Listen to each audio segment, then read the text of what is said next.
Direction maintenant l'Ukraine. Il y a du mouvement sur le front. L'administration russe de Crimée affirme avoir intercepté une nouvelle attaque de drones ukrainiens sur la ville portuaire de Sébastopol.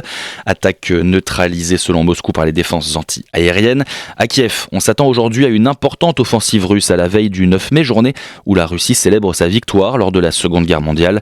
Et à Barmout, après avoir menacé de quitter le front, Evgeny Prigojine, le leader des mercenaires de Wagner, assure avoir finalement obtenu les promesses de livraison de munitions qu'il exigeait depuis plusieurs semaines maintenant. Entre-temps, le président tchétchène s'en était mêlé lui aussi en proposant d'envoyer ses hommes pour remplacer au pied levé la milice. Alors comment interpréter cet imbroglio ? Question posée à Xavier Titelman, il est expert en questions de défense. C'est simplement révélateur de la difficulté qu'ils ont à prendre cette ville. Ça fait depuis l'été dernier qu'ils annoncent qu'ils vont prendre Bakhmout la semaine prochaine. Sauf qu'on sait maintenant, ils annoncent la mort de milliers de combattants juste pour prendre cette ville de Bakhmout. Moi, j'y étais il y a 3 semaines. Donc, j'étais juste à côté, vers Kramatorsk, et j'échangeais avec les combattants.